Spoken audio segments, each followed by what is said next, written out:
Assalamualaikum warahmatullahi wabarakatuh.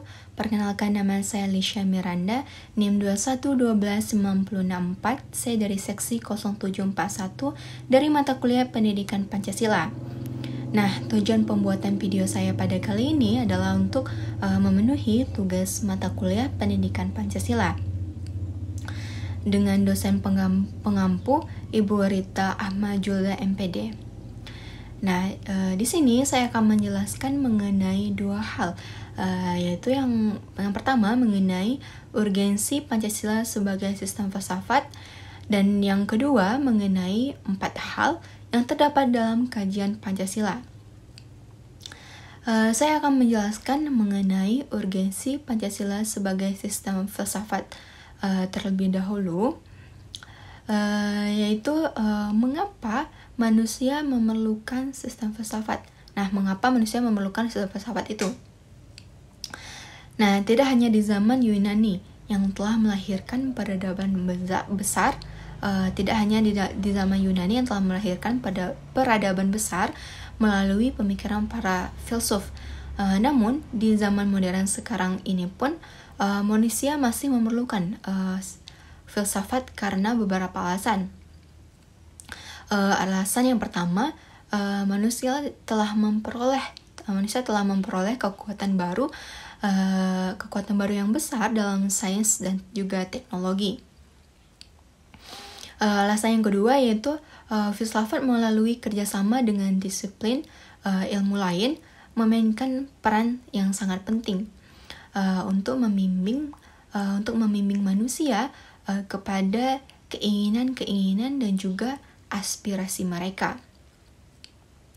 Nah, dengan demikian manusia dapat memahami arti pentingnya peran filsafat dalam kehidupan bermasyarakat, berbangsa, dan juga bernegara.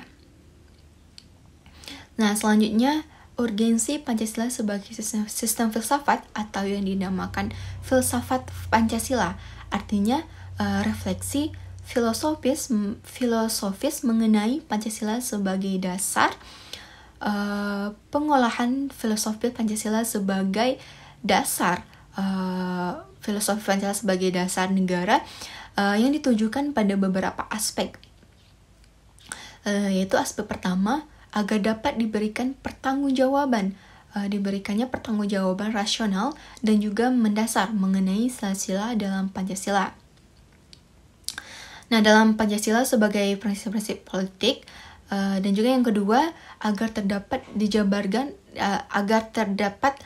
dapat dijabarkan lebih lanjut sehingga menjadi operasional dalam bidang-bidang yang menyangkut hidup bernegara. Nah, yang selanjutnya yang ketiga agar dapat membuka dialog dengan berbagai perspektif dalam kehidupan berbangsa dan juga bernegara. Selanjutnya yang keempat agar dapat menjadi kerangka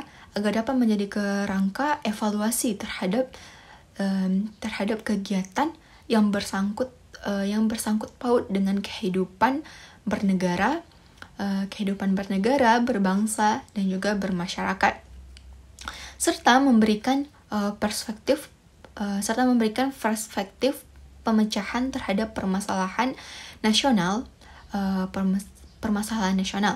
Nah, yang kedua mengenai 4 hal yang terdapat dalam kajian Pancasila. Yang pertama, filsafat Pancasila sebagai genetivus objektivus dan genetivus subjektivus. Nah, Pancasila sebagai genetivus objektivus yaitu artinya adalah nilai-nilai Pancasila dijadikan sebagai objek yang dicari landasan filosofisnya.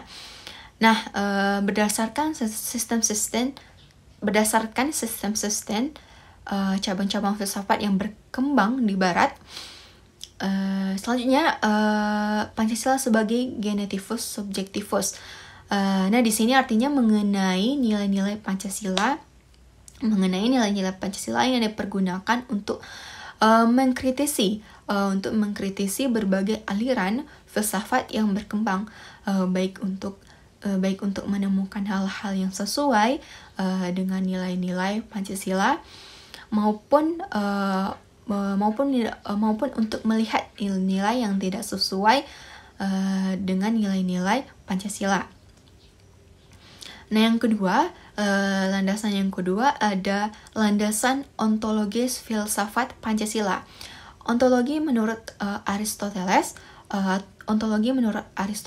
merupakan cabang filsafat yang membahas tentang hakikat segala yang ada secara umum, sehingga dapat dibedakan dengan disiplin ilmu-ilmu yang membahas sesuatu secara khusus. Nah, landasan ontologis Pancasila ini artinya adalah sebuah pemikiran,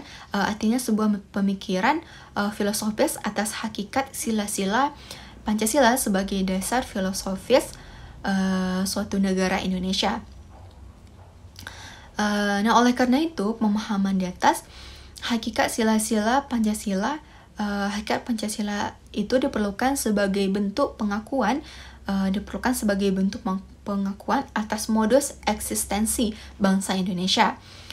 Selanjutnya yang ketiga adalah landasan epistemologis filsafat Pancasila. Ini adalah cabang filsafat pengetahuan yang membahas tentang sifat dasar pengetahuan, lingkup dasar umum pengetahuan. Landasan epistemologis Pancasila artinya adalah nilai-nilai Pancasila yang digali dari pengalaman bangsa Indonesia, kemudian disintesiskan menjadi sebuah pandangan yang komprehensif. Nah, tentang kehidupan bermasyarakat, berbangsa, dan juga bernegara. Selanjutnya yang terakhir, landasan yang keempat adalah landasan aksiologis Pancasila. Landasan aksiologis Pancasila artinya adalah nilai atau kualitas yang terkandung dalam sila-sila Pancasila. Nah, sila yang pertama yaitu mengandung kualitas monoteis, spiritual, kekudusan, dan sakral. Nah, selanjutnya ada sila kemanusiaan yang mengandung nilai martabat, harga diri, kebebasan, dan tanggung jawab. Selanjutnya ada sila persatuan. Sila persatuan ini mengandung nilai solidaritas dan kesetiakawanan. Selanjutnya ada sila keempat mengandung nilai demokrasi, musyawarah, mufakat, dan berjiwa besar.